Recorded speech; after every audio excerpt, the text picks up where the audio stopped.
Muchas gracias por la invitación. Entonces vamos a discutir un poco de los nuevos anticoagulantes orales que realmente no son tan nuevos, pero los seguimos llamando nuevos. En cardiología, aquí está este es el edificio donde hacemos la parte de investigación, que es el Population Health Research Institute, que está por aquí. Bueno, aquí estamos Salim Yusuf, Stuart Connolly, John Eichelboom, Turpey, Sam Schulman. Bueno, todos los estudios que ustedes vieron ahí hoy, el Rely, Remote, Recall, Carajo, todos los que quieran. En ese sitio hemos randomizado a más de 1 millón de pacientes de 170 países en el mundo. Así que el PHRI es uno de los centros que más publica las guías. Pues ahí salen los estudios donde ustedes cambian las guías y donde ustedes dicen, estos pacientes no los vemos nunca en la vida real. Pero no, eso sí los ven, porque, por ejemplo, en los estudios de nuevos anticoagulantes orales tenemos ya más de 120.000 pacientes randomizados en estos estudios. ¿Dónde creen que salen? Salen de la vida real. Lo que pasa es que hay que aprender a aplicar esto en la vida cotidiana. Así que ese es el PHRI, que es donde yo trabajo. Yo también veo pacientes, no crean que me la paso viajando y solo escribiendo papers, pero sí, veo pacientes de vez en cuando. Bueno, conflictos de intereses, pues yo tengo muchos, tengo financiación de investigación de muchas compañías que producen cosas para ablación y para anticoagulantes, pero también Colciencias, que es como el NIH en Colombia, Café de Colombia Juan Valdés, también. Yo soy originalmente colombiano, y esto es porque un compañero mío del colegio era, o es aún, el presidente de la Federación Nacional de Cafeteros, entonces me encargó un estudio ahí de la variabilidad de la frecuencia cardíaca y el café colombiano, que es bueno. Y otras casas farmacéuticas colombianas que producen productos arritmogénicos, que ustedes conocen bien, pero que no puedo hablar de ninguno de estos porque si no quedaríamos todos debajo de un puente enterrados. Pero bueno, me dan todos esos dineros y yo además he sido investigador principal de Rely Averroes, allá en McMaster, reclutamos varios pacientes, soy miembro de los comités de adjudicación de esos estudios y de muchos más estudios que han tenido relación con este tipo de enfermedades, con enfermedad de Chagas también trabajo, con síncope, recibo dinero de todo el mundo y me lo quedo, porque tengo 2 ex esposas que me valen un huevo y el otro, tengo un poco de novias que me joden todo el día, me mandan WhatsApp, ¿dónde estás? Mejor dicho, estoy en Uruguay, ¿dónde queda? En fin, tengo 3 hijos que después les muestro que también vale un cojón la educación, entonces me quedo con todo el dinero. Aquí vine porque Vanerio es amigo mío y me invitó, me paga con bife de chorizo, que anoche me comí uno que todavía estoy digiriendo, pero bueno. Estoy en los advisory boards de varias de las compañías que incluyen las compañías que producen los productos que voy a discutir. Recibo bolígrafos, maletines, todo tipo de bobadas, porque como viajo tanto, mis hijos nunca me ven, entonces les llevo eso a mis hijas. Ya la última vez me dijeron, papá, deja de traer esas boludeces que no nos interesan, más bien danos dinero. Bueno, me invitan a cenar, a comer, he aprendido a mirar hockey, todo lo que ustedes imaginan. Claro está que yo soy fanático del fútbol, especialmente cuando Colombia le ganó a Uruguay en el Mundial. Golazo de James, el mejor gol del Mundial. Ese gol lo puso en el Real Madrid. No ha hecho un carajo allá, pero él se lo puso ahí. Y además otros espectáculos que no puedo mencionar, pero que probablemente son las causas de mis 2 divorcios. A pesar de todo lo anterior, creo que tengo una visión no sesgada, mi opinión no es sesgada. Y finalmente una cita de Mark Twain que dice que exageraré un poco, pero la mayoría de lo que les diré es la verdad. Entonces lo que pienso hablar es un poco de cosas y vamos a ver que nos alcance el tiempo. Vamos a hablar de la prevención de accidentes vascular y embolismo sistémico en fibrilación auricular, que es una de las indicaciones importantes de estas nuevas drogas. Cardioversión eléctrica en fibrilación auricular, ablación, los implantes de dispositivos que vemos todos los días, los síndromes coronarios y de pronto algunas indicaciones futuras. Ustedes saben que uno de cada 6 accidentes vasculares es por fibrilación auricular y a medida que nos envejecemos, los cuales a todos nos va a pasar y no lo podemos evitar, a medida que lleguemos a la década de los 80, pues va más o menos el 30% de los accidentes cerebrovasculares van a ser debidos a fibrilación auricular. Seguramente ustedes hablando de las generalidades de las cosas y no voy a entrar en muchos de los detalles, pues saben que la warfarina fue inicialmente, y se llama warfarina porque ese era el Wisconsin Agriculture, no sé qué, de la Universidad de Wisconsin, que lo desarrolló porque en los años 50 hubo una epidemia de ratas que estaban ahí fregando a las vacas. Entonces los ingenieros de la Universidad de Wisconsin se cabrearon y dijeron, vamos a acabar con estas ratas, y desarrollaron la warfarina. Al desarrollar la warfarina era para acabar con la plaga de las ratas. Se dieron cuenta que se morían por hemorragia y el 98% de eficiencia, eficacia y seguridad en matar ratas. Ahora, sin duda, la warfarina nos ha prestado muy buen servicio. Nadie va a negar que la warfarina es buena, y aquí están los estudios de Bob Hart, que se sienta al lado mío en la oficina también. Bob Hart fue el que realmente introdujo la warfarina en la prevención de accidentes cerebrovascular isquémico. Me contaba que cuando fue a mandar el primer grant de comparar, porque ese fue warfarina, placebo y después aspirina, placebo, fueron los primeros estudios SPAF, que el NIH le dijo que estaba loco, que eso, la fibrilación auricular, no producía accidente cerebrovascular ni trombosis, que se dejara de joder. Fíjense cómo han cambiado las cosas en 30 años. En todo caso, tenemos evidencia que la warfarina, bien utilizada, pues disminuye el 64% de riesgo relativo de tromboembolismo sistémico y accidente cerebrovascular. Desafortunadamente, la realidad es que, a pesar de tener una indicación como tal y clara, la mayoría de la gente no la utiliza por muchísimas limitaciones que vamos a revisar brevemente.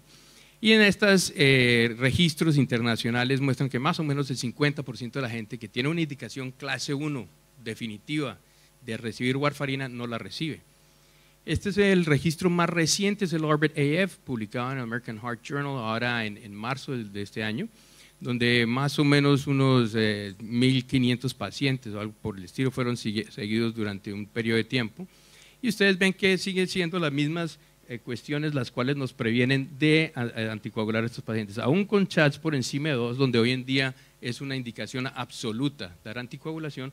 Hay casi 30% de los pacientes que han tenido un sangrado previo, pero el sangrado previo puede ser epistaxis o puede ser un poquito de sangrado rectal, cualquier cosa que nosotros como médicos nos sentimos un poco incómodos de seguirle dando anticoagulantes a esos pacientes. Que haya tenido un sangrado previo, que tenga un alto riesgo de sangrado, que sea… El problema con los anticoagulantes en fibrilación auricular es que los que más se benefician son los más viejos, ahí es donde se deriva el mayor beneficio, pero el más viejo es el más frágil, y es el que, ay no, el viejito se le olvida esto, a todos se nos va a empezar a olvidar de todo después de los 50, pero el problema es que los pacientes que más se benefician son los pacientes después de 75 que tienen un accidente cerebrovascular, pero en esos no tenemos tanta información. Así que al final, pues el sangrado previo, la necesidad de antiplaquetarios duales. Hoy en día, ¿quién que no tiene 75 años no está tomando aspirina y Plavix? Por lo menos el 50% de esos viejos que también tienen fibrilación auricular tienen algún tipo de síndrome coronario. Entonces estamos en una encrucijada ahí porque tenemos una cantidad de dobles alteraciones que nos pueden llevar a los pacientes a que sangren más. Los pacientes entonces que menos contraindicaciones tienen probablemente son los que más van a recibir más la anticoagulación, como están ahí, la cardioversión previa, que ya yo no alcanzo a leer desde aquí. En todo caso, ustedes pueden leer ahí, los que están a la izquierda son los que menos contraindicaciones tienen, y los que tienen más contraindicaciones, pues entonces son los que han sangrado, los que están más viejos, los que tienen infarto previo, los que han tenido un accidente cerebrovascular previo. Así que aún estos son los datos más contemporáneos, esto ya es del 2014, todavía casi un 40% de la gente que tiene una indicación para recibir un anticoagulante oral no lo está recibiendo, por muchas las limitaciones que les mencioné.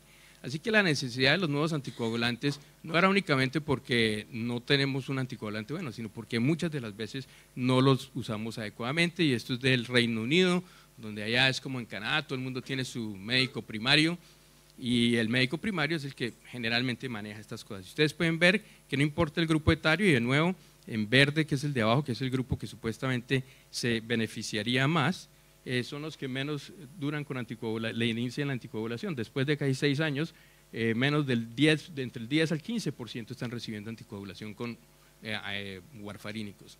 O sea que lo que estamos haciendo lo estamos haciendo mal. Podemos defender la warfarina todo lo que queramos, pero la realidad es que no la usamos como la deberíamos usar, ni la usamos bien, ni estamos previniendo a la gente que se beneficia. O sea que, ¿por qué es que, es que en estas drogas nuevas no tenemos tanta experiencia? Bueno, ¿cuánta experiencia más necesitamos? La tenemos que usar para tener la experiencia, pero hay muchos datos de que son seguras. El otro problema es que estas son drogas que se deben dar de por vida. Cuando uno va a prevenir accidente cerebrovascular, se tiene que tomar eso hasta que se muera de un accidente cerebrovascular o de una hemorragia, o se muera de otra cosa, pero probablemente se va a morir de eso, que esa es la tristeza. Pero fíjense que a los 3 años el 50% de la gente ya no se está tomando la warfarina. Y aquí todo el mundo me viene con el cuento que la herencia y que es que todo el mundo sí se toma la warfarina. Mentiras, a los 3 años el 50% de la gente no se lo está tomando. Esto es en el Reino Unido. En nuestros países, ni hablar de peluquín, eso será peor todavía, porque lo sabemos. Entonces, ¿cuáles son las contraindicaciones a estos medicamentos? Pues que la gente se cae, que el viejito se resbala y yo no le pongo warfarina. Que se le olvidan las cosas, más o menos 20%, que tuvo un episodio previo de sangrado, 15%, que tiene úlcera péptica, 12%, que tiene una historia de aneurisma, y es más, lo peor es ese, ninguno de los factores anteriores, simplemente porque yo no sé por qué, no le vamos a dar warfarina o se le suspendió, lo que sea, es casi el 50% de las veces. Esto es en Norteamérica, les aseguro que aquí en Sudamérica es aún igual o peor. Y lo de las caídas, pues las caídas no necesariamente son un riesgo muy importante, pero bueno, a veces si uno se cae, pues eso sería un problema fundamental. Ahí está la caída otra vez para los que no la vieron. Puede tener un riesgo de hematoma subdural. Entonces el problema primordial es que tenemos una droga que es difícil de manejar. Ahora claro, aquí la mayoría tengo entendido que son hematólogos y son muy buenos, pero la verdad es que todos los pacientes no los ven a ustedes. El paciente con fibrilación auricular ni siquiera me viene a ver a mí. A mí me viene ya el que intentaron muchas cosas y entonces mándeselo a Murillo. Pero el paciente está con Pedro Pérez, que es el médico general, el internista, el emergenciólogo, que no tiene el tiempo de sentarse y hacer el tiempo en rango terapéutico, ni siquiera saben la mayoría de los médicos en general, que son los que ven el que tiene fibrilación auricular. Entonces, tenemos una cantidad de guías que escribimos ahí los sabios, pero nosotros no las sabemos, pero nosotros no vemos a esos pacientes, y segundo, los que las ven a esos pacientes, no se saben las guías.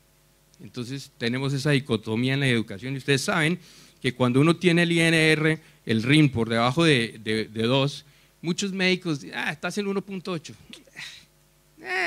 che, tranquilo, no estás tan mal. Mentiras, en 1.8 ya tienes 5 veces más riesgo de hacer un stroke. Eso es lo que a veces se nos olvida, y cuando está por encima de 3, pues va a sangrar. Ahora, lo que pasa es que mantener el tiempo en rango terapéutico es difícil.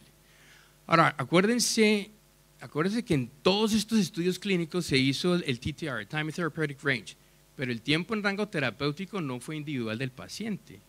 Esa es una misinterpretación que mucha gente tiene de estos estudios. Fue en el centro, ¿ok? Acuérdense que entonces esto, porque mucha gente lo traslada al paciente, es un poquito diferente. Claro que ustedes lo ven paciente a paciente, pero también tienen que verlo dónde es que ustedes mandan a que le hagan el RIN, porque ahí es donde radica también la variabilidad. Entonces tienen que tener eso en cuenta.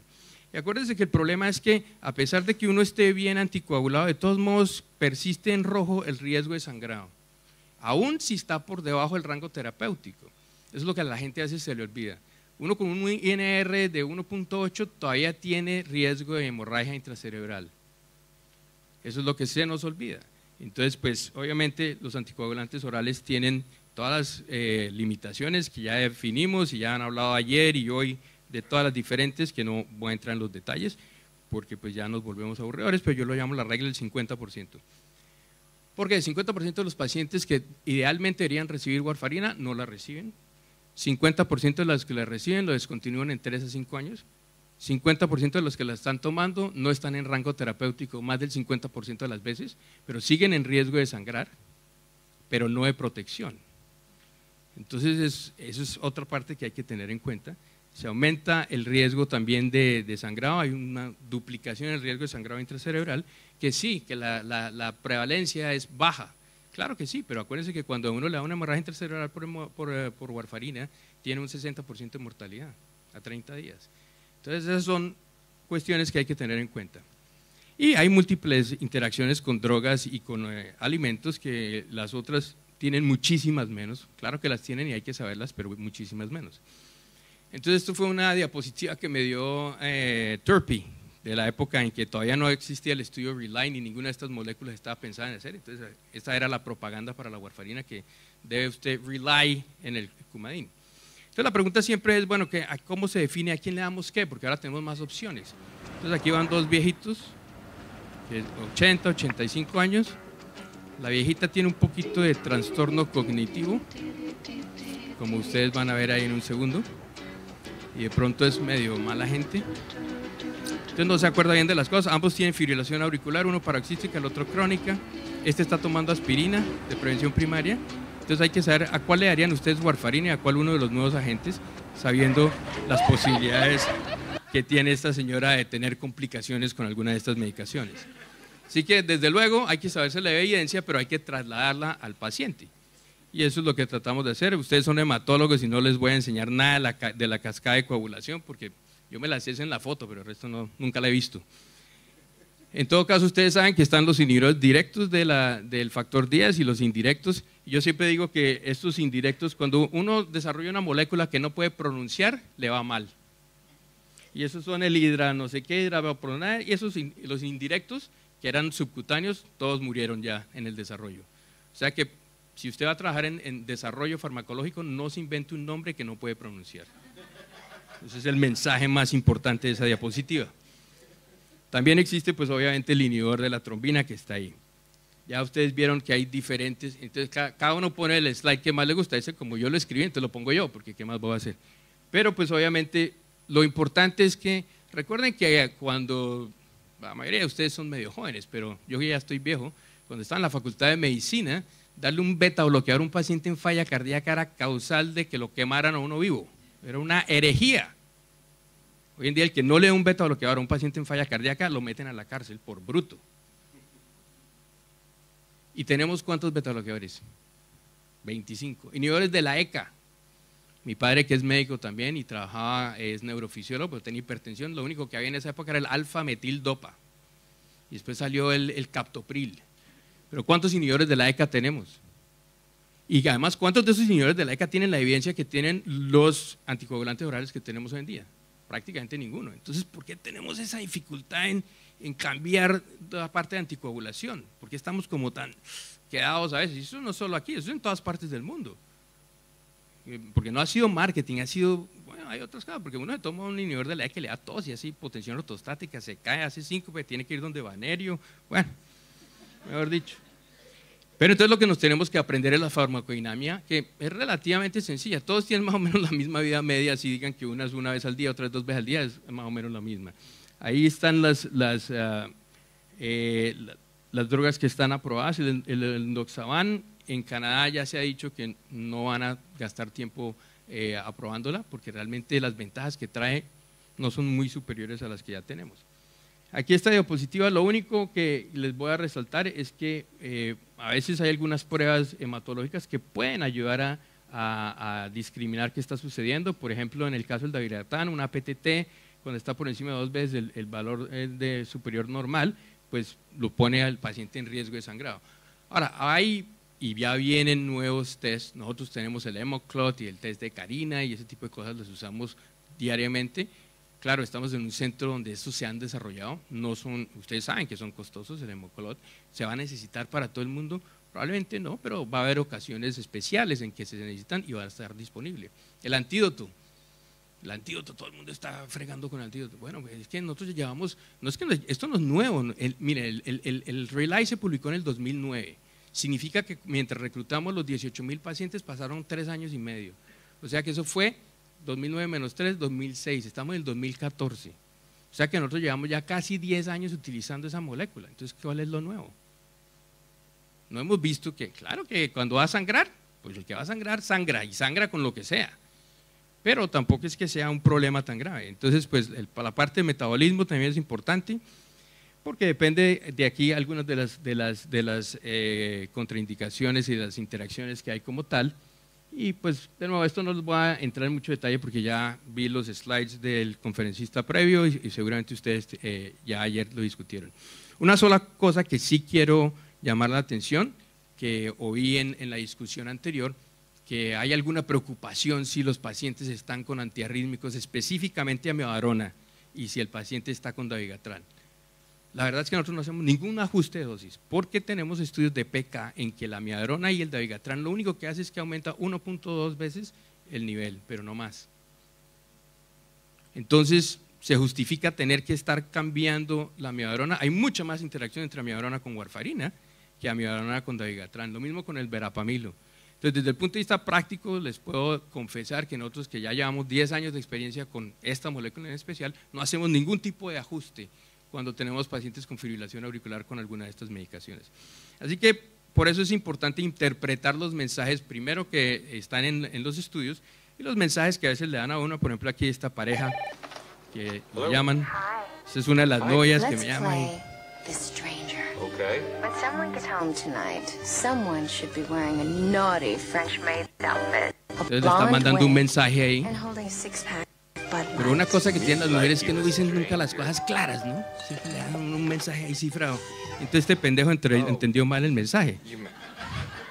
Entonces obviamente se quedó solo porque después de que llega uno vestido así no le van a dar ni una cerveza. Entonces, de nuevo, desde el punto de vista de estas medicaciones, ya sabemos que son todas no inferiores a la warfarina, desde el punto de vista de los eventos más importantes, que es recurrencia de accidente cerebrovascular y también recurrencia de embolismo sistémico. Ahí, igual que el conferencista anterior, esas tablas nunca se ve nada, pero uno sigue poniendo estos mismos slides, yo no sé por qué, pero todos hacemos el mismo error. Nadie es capaz de ver lo que dice ahí, es más, ni yo soy capaz de leerla, pero bueno. Pero lo que sintetiza eso ahí, que por ejemplo el único que ha demostrado superioridad para reducción de accidentes vasculares isquémicos es el dabigatran 150 miligramos. Pero entonces ahí podemos después discutir, y aquí está el metaanálisis que se publicó en Lancet, donde ahí ustedes ven a la izquierda los intervalos de confianza, la línea de identidad, etcétera, y cuando usted metaanaliza todos estos, pues todos son mucho mejores a la warfarina. Desde el punto de vista de reducción, esto es de embolismo sistémico y esto es de accidente cerebrovascular isquémico, que ustedes ven que el Relay, la dosis alta, es el que tiene más beneficio. Sangrado mayor, entonces el sangrado mayor igual, el sangrado mayor casi que todos se comportan igual, con la diferencia del endoxaval de 30 miligramos, que muy bueno para no sangrar, pero no tiene tanto ventaja para reducción de eventos de eficacia, así que por eso es que no va a ir a ningún lado esa dosis de 30 miligramos. Y el apixaban de 5 miligramos, que es el que menos sangra, sin duda, eso no se puede discutir. Entonces eso ya nos ayuda a definir, bueno, a cuál paciente le vamos a dar A, B, C o D. Hemorragia intracraneana, esto nunca se pensó que se iba a observar, ninguno de los estudios se diseñó pensando que iba a haber una reducción de hemorragia intracerebral. Se pensó que de pronto iba a ser no inferior desde el punto de vista de hemorragia mayor y desde el punto de vista de accidente cerebrovascular iba a ser o no inferior o a veces superior, pero hemorragia intracraneana consistentemente todos muestran que hay casi un 50% de reducción de riesgo en hemorragia intracerebral. Es un hallazgo muy, muy importante, porque hoy en día sabemos que pues además y hay subestudios de todas las drogas, que estos pacientes que creemos que se van a caer, son viejitos, que se enredan y se pegan y se hacen un hematoma subdural, aún los hematomas subdurales son menos peligrosos y menos fatales con todas estas medicaciones comparados con la warfarina. La mortalidad también está reducida y la mortalidad está reducida casi un 10% con todos estos medicamentos. ¿Por qué se reduce la mortalidad? Pues seguramente porque se reduce la hemorragia intracerebral y se reduce la mortalidad por eso, pero no solo por eso, no entendemos muy bien el mecanismo por qué solo se reduce eso. Así que de nuevo es importante interpretar la evidencia bien, todos son mejores, aquí está como yo que tengo un par de hijas que están en los 20 y las llevo a veces a las fiestas, entonces aquí las niñas van a comprar algo pero se les olvidó la plata y el papá les va a pasar ahí la plata, pero con la mala suerte que aparece la policía y cree que el tipo está haciendo alguna otra cosa. Entonces hay que no juzgar muy rápidamente porque nos equivocamos. Otra cosa importante desde el punto de vista de pacientes añosos.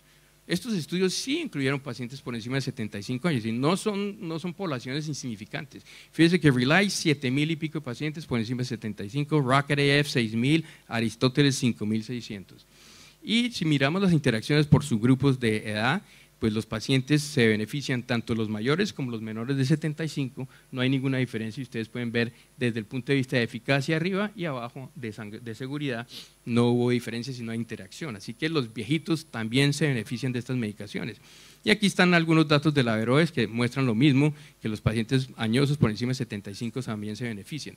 Aquí están todas las drogas que tenemos disponibles hoy en día, rivaroxaban, dabigatran y apixaban, y aquí están divididos por grupos etarios mayores y menores de 75 y ustedes ven las P's a la derecha son de interacción, que todas son no son negativas, lo que significa que no hay interacción con la edad, lo que significa que estos pacientes se benefician a las diferentes dosis con estas medicaciones. Ahora, sangrado mayor, fíjense que entonces sí hay algunas interacciones y sobre todo hay interacción, por ejemplo, con dabigatran en los mayores de 75 y en la dosis de 150 miligramos. Ustedes ven ahí la P mayor.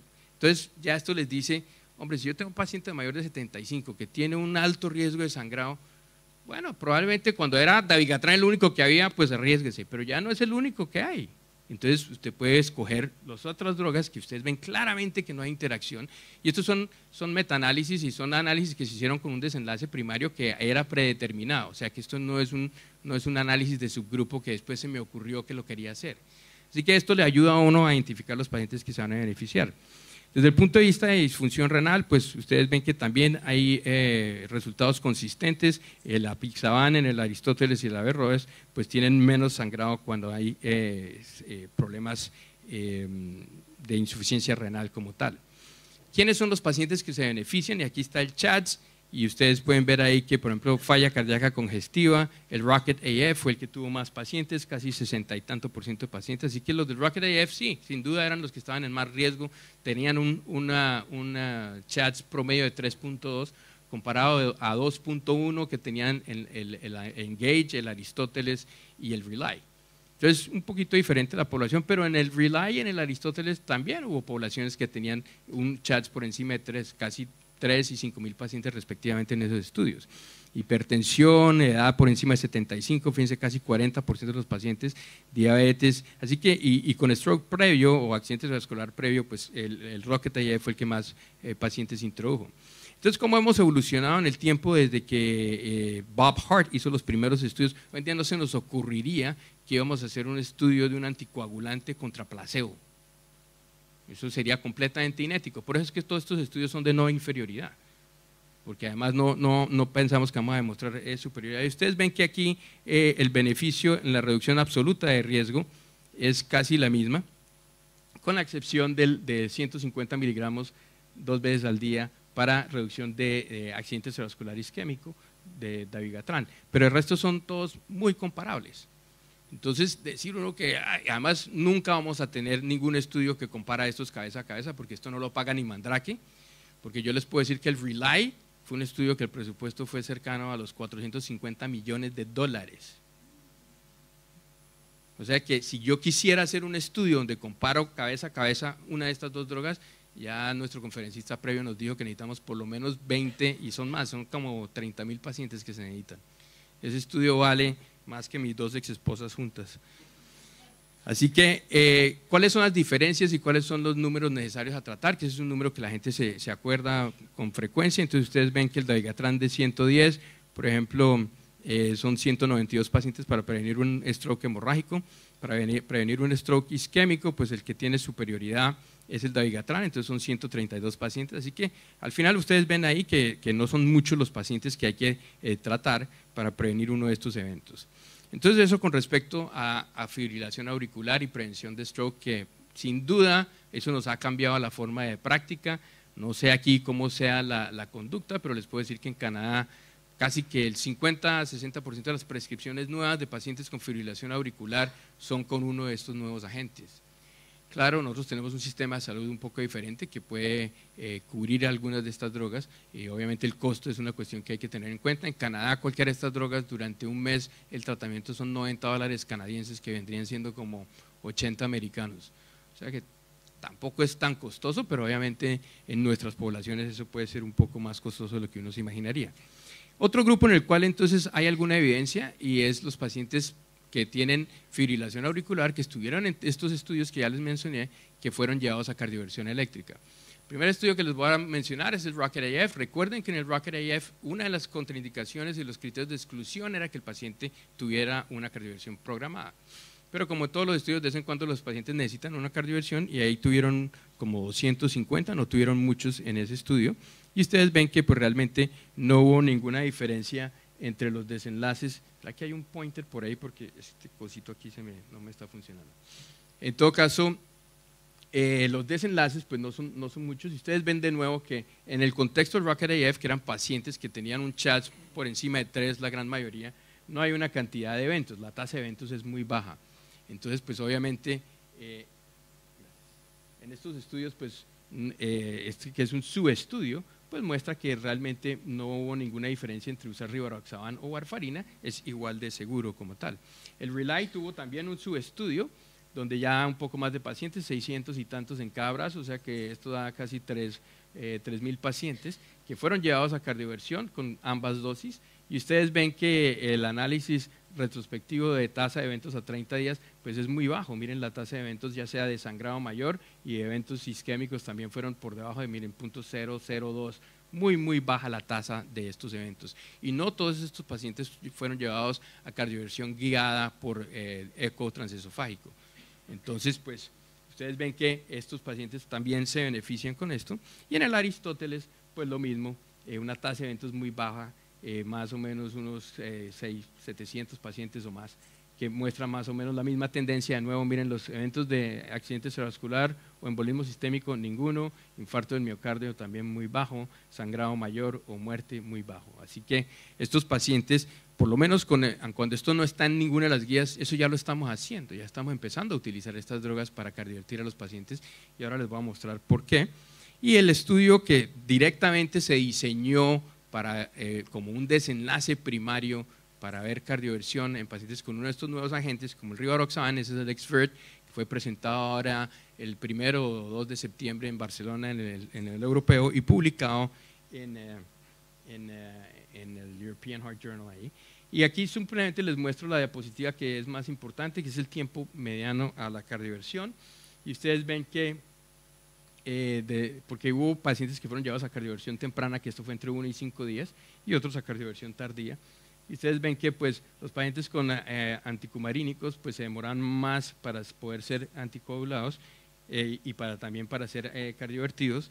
Y los pacientes que habían recibido toda la droga, solo un paciente que no tenía anticoagulación adecuada en el grupo de rivaroxaban, comparado con casi solo el 36%, 95% que estaban con anticoagulación inadecuada. Esto viene, acuérdense que cuando yo empiezo un paciente con warfarina, de nuevo, no el que ya viene tomando warfarina, pero el paciente de nuevo, que yo le voy a dar warfarina, se demora 6 meses en que ustedes le tengan un RIN realmente bien adecuado, y eso lo sabemos de los datos del ACTIVE.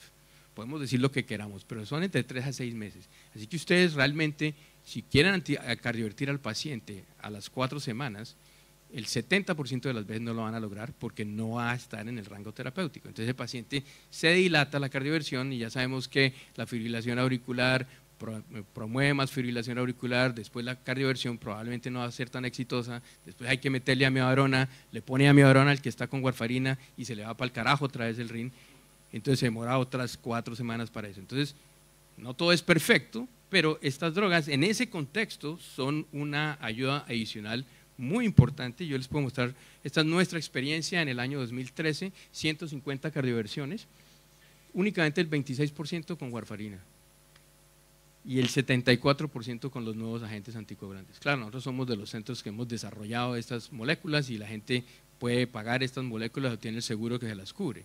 Pero fíjense que eso es un cambio total en la práctica de lo que hacíamos en los últimos años, y es más, este año ya hemos hecho otras 300 y tenemos las mismas tendencias, y ustedes ven que la tasa de eventos es mínima y no hay diferencias entre los agentes, y más o menos pues dabigatran pues 68% de los pacientes, 27% con rivaroxaban, ya pixaban porque acaba de empezar, pero por ejemplo esto es del 2013, ya en el 2014 les cuento que está casi todo parejo, igual entre los tres anticoagulantes que tenemos aprobados allá.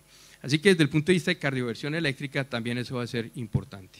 La otra cosa que sucede es la ablación de fibrilación auricular, si le debemos poner anticoagulante o no, cuánto le ponemos, cuánto la mantenemos, cuál le ponemos. Esto fue un registro que publicamos en el Canadian Journal de Cardiología, donde simplemente le preguntamos a los electrofisiólogos y a los que están involucrados en esto, hombre, ¿usted qué le daría? ¿Le daría si tiene un CHADS de 0 a 1, lo anticoagula, no lo anticoagula, lo deja con aspirina nomás? Y fíjense que pues la mayoría que está de acuerdo es cuando el CHADS es por encima de 2 y hay discrepancias por debajo, esto es antes de la ablación, y después de la ablación lo mismo, si es paroxística o persistente, pues había una gran discrepancia entre lo que haríamos. Entonces, pues cuando las guías pues, recomiendan que los pacientes con un CHADS mayor de 2 estén anticoagulados, 11% de los cardiólogos que estamos involucrados en este cuidado descontinuaríamos la warfarina en pacientes con no evidencia, que no tienen evidencia de recurrencia de fibrilación auricular un año post-ablación que creemos que es exitosa.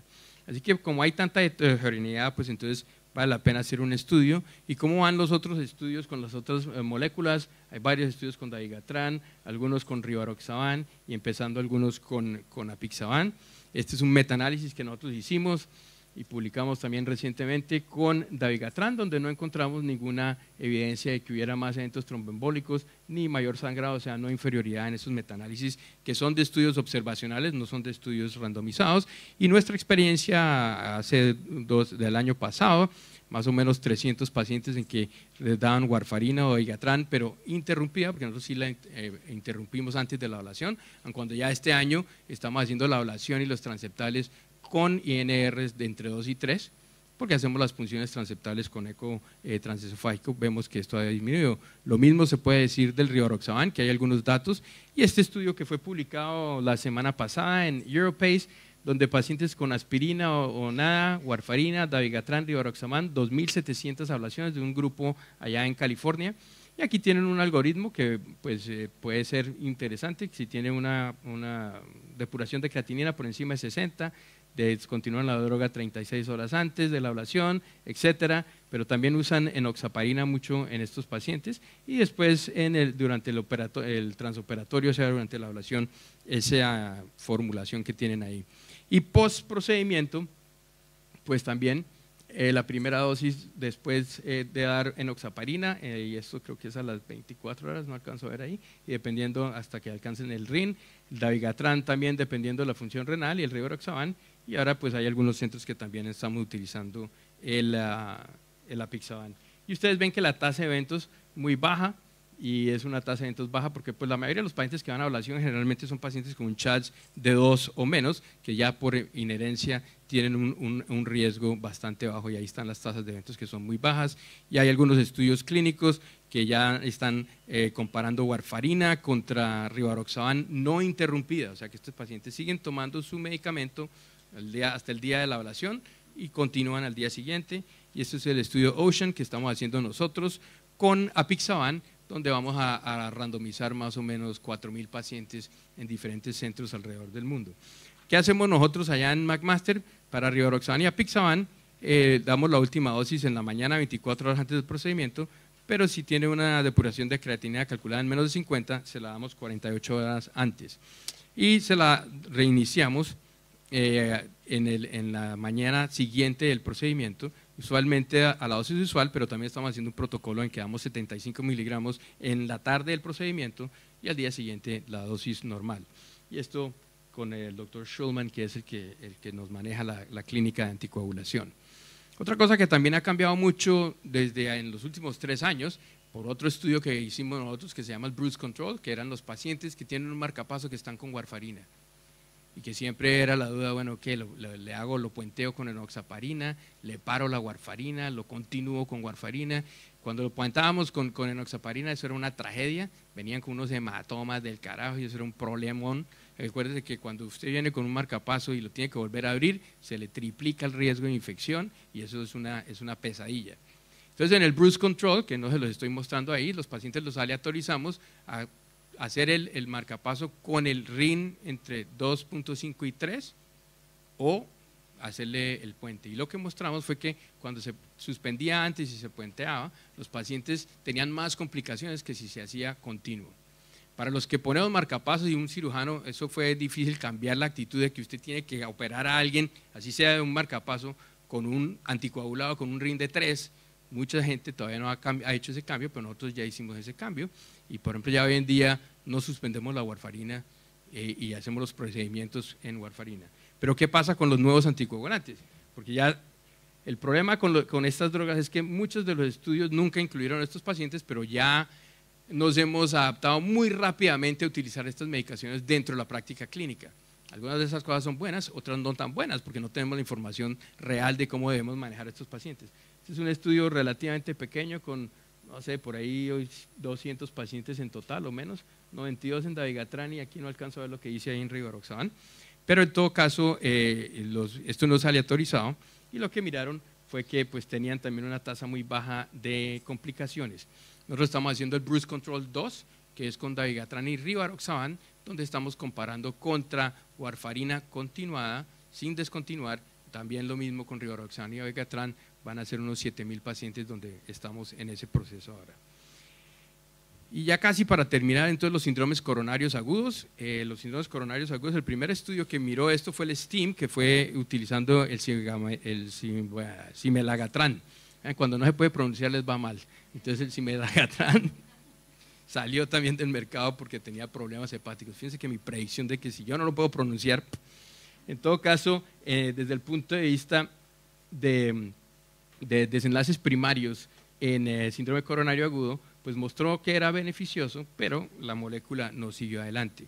El estudio APPRAISE 2, que fue entonces con apixaban, pero recuerden que hay una cosa importante en el síndrome coronario agudo. El síndrome coronario agudo es muy diferente a la fisiopatología, a la creación del trombo de la fibrilación auricular, y ustedes que son hematólogos y trombólogos saben muchísimo más que yo, pero la fisiopatología y la formación del trombo es totalmente diferente. Y el mecanismo de iniciación es muy diferente.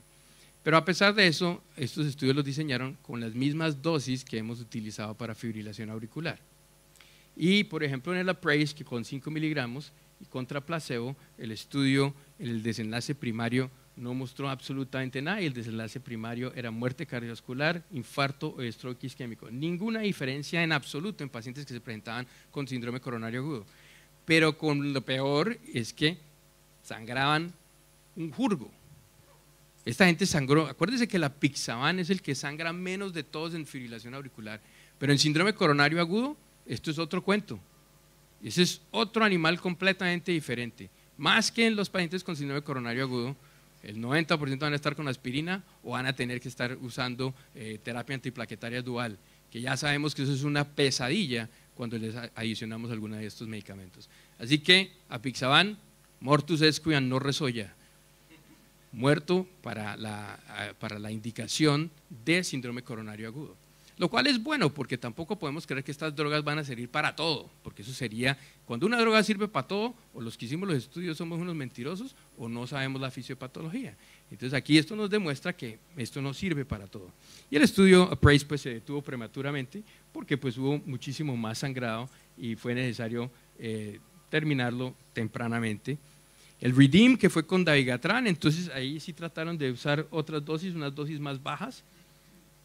Igualmente 6 meses de seguimiento, síndrome coronario agudo, pero nada, lo que mostró el REDEEM fue lo mismo, a dosis incrementales, aún a dosis bajas, aumenta el sangrado y aumenta el sangrado hemorragia mayor y no mayor clínicamente relevante, con las diferentes dosis también hemorragia mayor, y no tuvo ninguna relevancia en la reducción de eventos isquémicos como tal, que está aquí en esta diapositiva.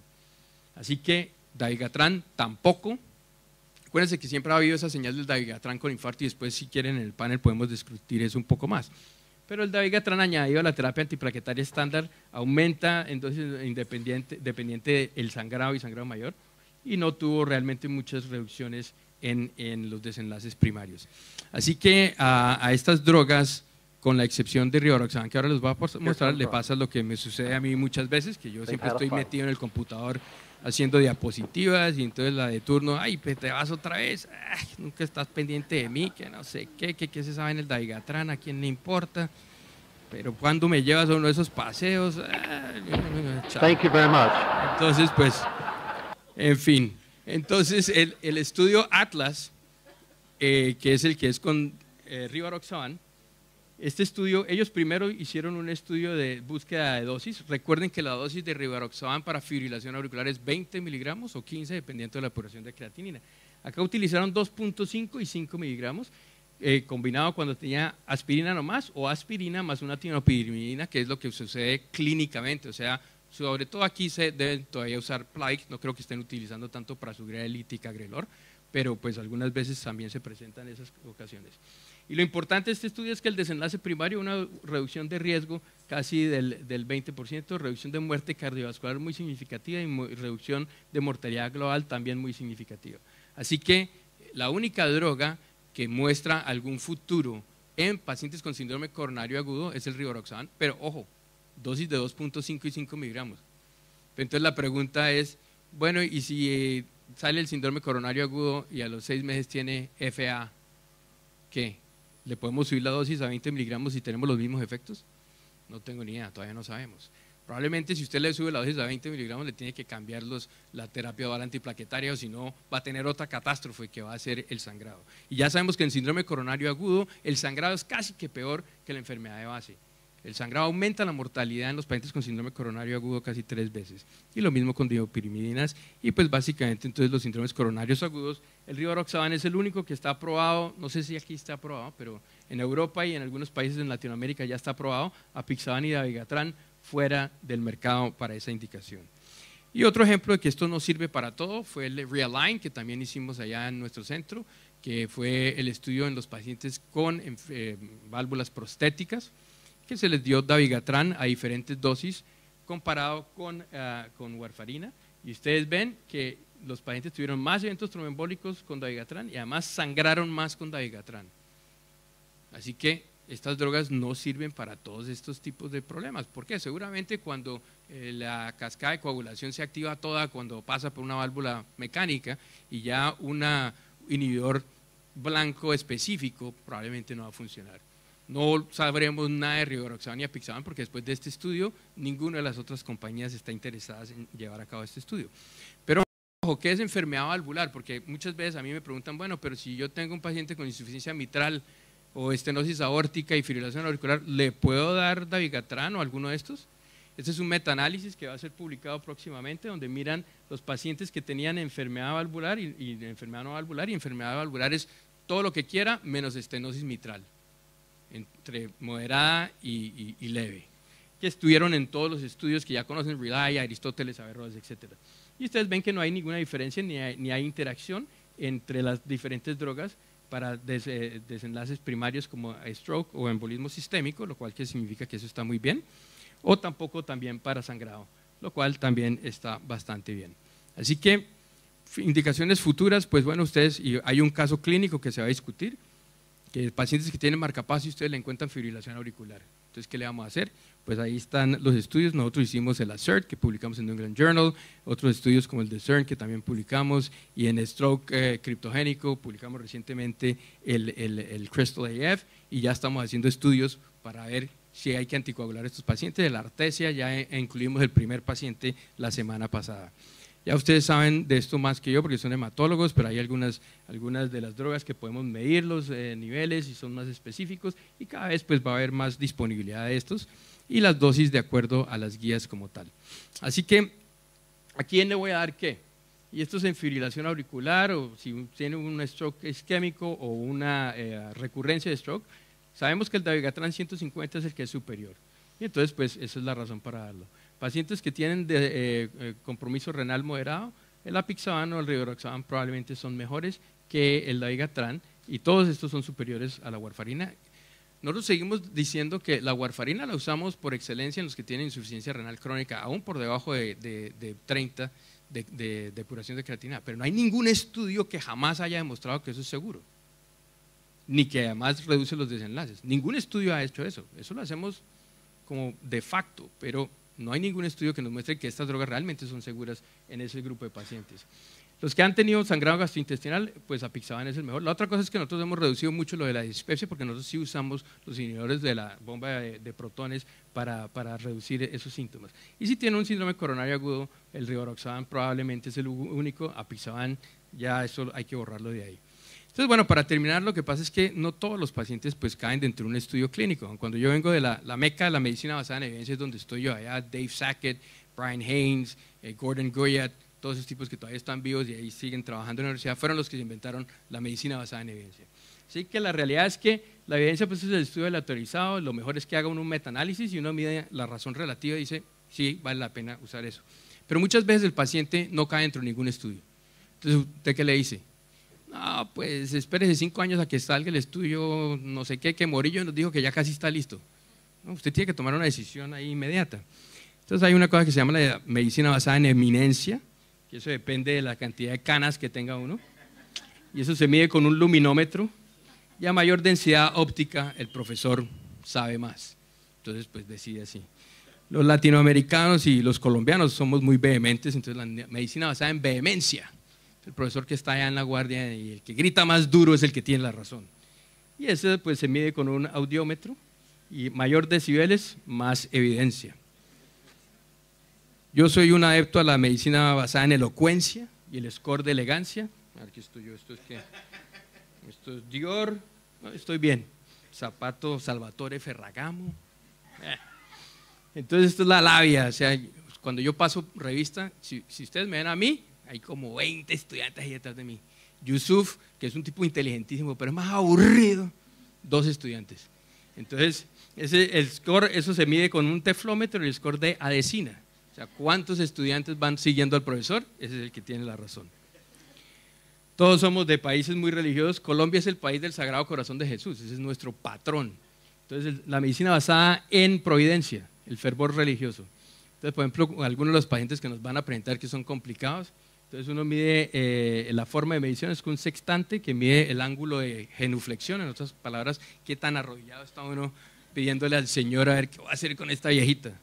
Y eso se mide en unidades internacionales de piedad. Y después la medicina basada en difidencia, que bueno, a mí me da eso de vez en cuando me llaman las 2 exes al mismo tiempo, la misma mañana, quedo yo más deprimido que el carajo porque toca sacar más plata para todo el mundo.